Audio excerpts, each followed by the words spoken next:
Hello, hello. Welcome back. Thank you for joining me.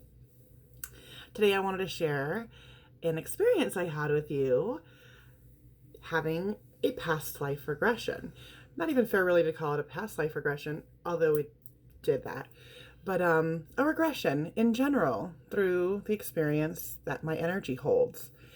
Um, we went through lots of different stages, multiple times during this lifetime, and then one in another dimension or another lifetime.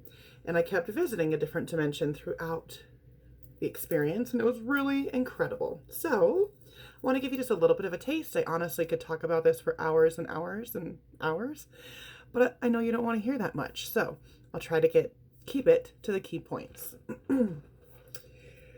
First thing that I thought was worth mentioning to you is in order to get to these other dimensions or these other experiences in my life, I was hypnotized, and to get totally relaxed, I was encouraged to find my happy place. And it was the most beautiful place on a beach surrounded by beautiful human beings, enjoying the greatest foods and drinks that this earth has to offer. And I kept finding myself going back to that happy place over and over. And in fact, I have several times since the regression. And I want to encourage you to find your happy place if you haven't already. And anytime life is becoming a little overwhelming, or several times a day just because it feels great, shut your eyes, take a moment, and go to your happy place. Changing your energy even that quickly can change the outcome of the rest of your day. So the first place that we regressed to was myself at the age of 7. I was adorable. Blonde hair, blue and white dress, hanging out at my cousin's house. I was matching my adorable little baby doll. And what I recalled from this memory was the simplicity of life. No television, no electronics. We were entertained by our dolls, and our energy created life in our dolls.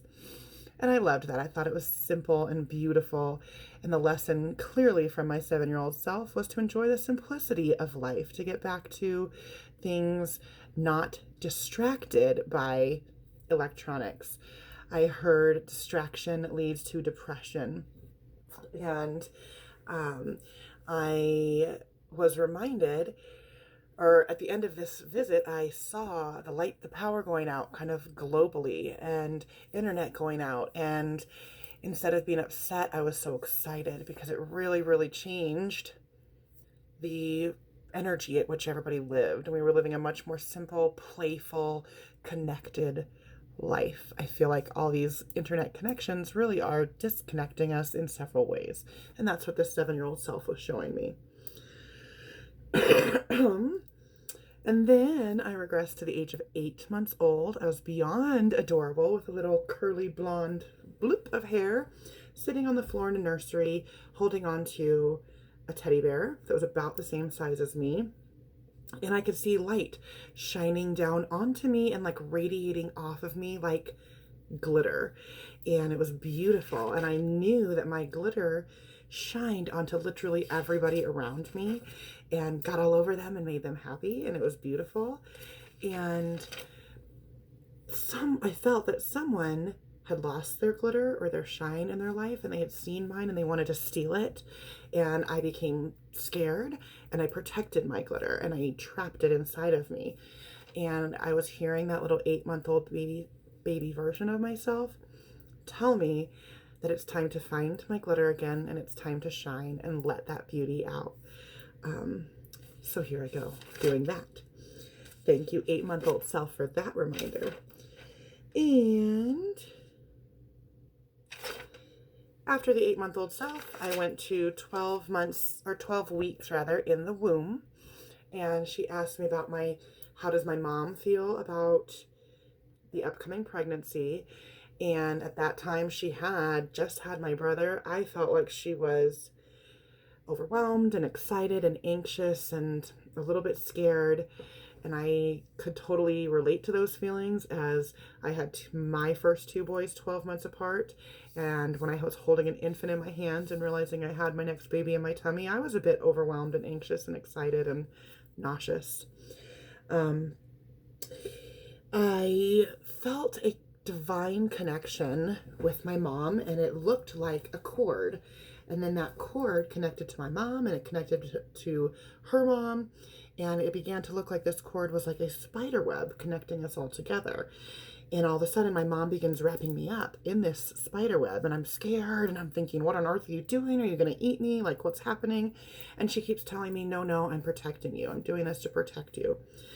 And she was explaining to me that I could feel that there was an ancestral trauma linked in this divine connection here, and that she was aware of it and trying to eliminate it or get rid of it. And so that was intense and scary. But the lesson from this 12-week-old self was that this is time to break through ancestral traumas, and that they do come across as scary and intense, and the emotions are very real.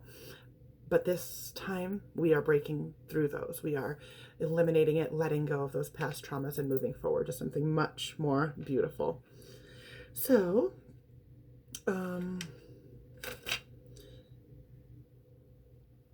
cool thing about my womb experience was that I felt separate from the baby, me. I felt like I was this little blue energy inside of my tummy, and I was looking at the human body of me, and we were kind of battling back and forth about whether or not I was down to join this lifetime. And I could feel that I had trauma from previous lives. I could like see the memories of the past times that I've been on earth, and I was like, no, I don't want to go there. But the body me was like convincing me that it was worth doing. I knew that as spirit me, I was connected to all and everything, and I saw this bright yellow glowing light that has all knowledge, and I can be and do anything and be everywhere and experience all. And I loved that feeling. And I could see that when I had to get into this body, it was like I was putting on VR blocker goggles, and all I could see through was these two tiny eyes, and I was just like blown away by how limiting that was. Like, right now I'm connected to all of this, and I'm supposed to go into that tiny little thing and only see this very limiting perspective. Why would I want to do that? And the body keeps telling me, like, the perspective might be limited, not what you can see now, but the experience is unlike anything that you can have right now. And you can smell, and you can taste, and you can see, and you can hear, and just how rich the human experience is and is going to be. Needless to say, I convinced my soul to join my body because I'm here right now, experiencing the beauty of these senses and really absolutely loving it. Let me remember.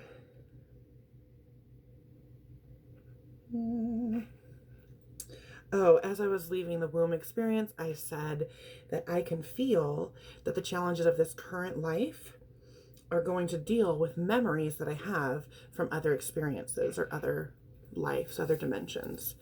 And then we jumped into another lifetime. And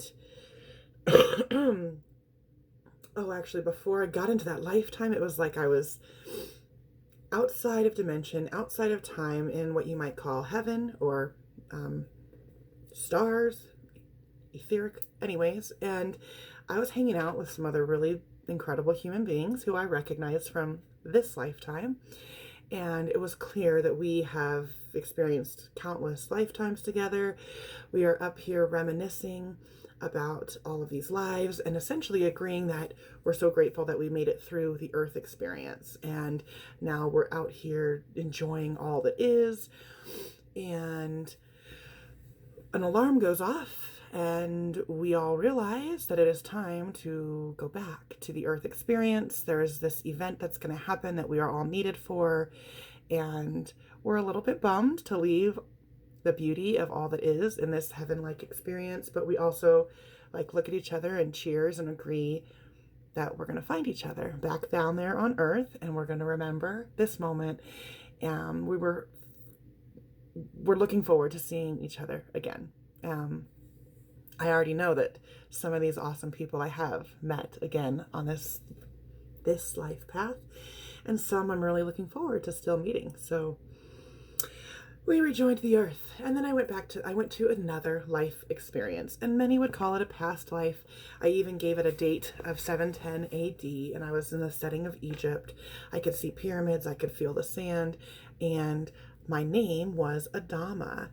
I was the firstborn daughter of the current leaders, and they were waiting for a son, but I was what was given to them after several losses.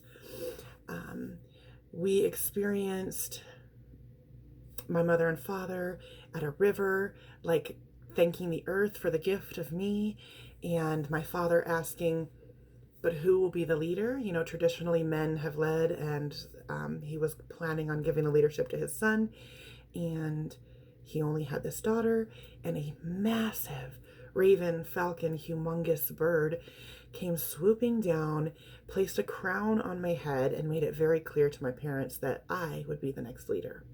So here I am several years later. Throughout all of my childhood, it's clear that my father and I had conflicting ideology. He was very much a do things the way that have always worked, continue with what's working. He did not like change. And I was the thorn in his side, always asking for change, always encouraging doing something different. As I grew up, he realized that his time was coming to an end, and he put the decision of the next big change in my hands. The decision was about what to do with the water supply to our land. And I was having to make a big decision that I had argued with my dad about many times before. So far, the water supply went primarily to the farmers. They provided food for everyone, and the rest of us were dependent on that. And I always wanted progress. I always wanted change. I always wanted that water supply to be shared more amongst the people, to allow for more growth and a larger marketplace. What we considered like small business now was all done in the marketplace. And I made that decision. It was a difficult one. My father put that decision in my hands as he knew that he was about to pass or move on from leadership. He knew that I would have to live with that, so he gave me the choice. I put my staff in the water.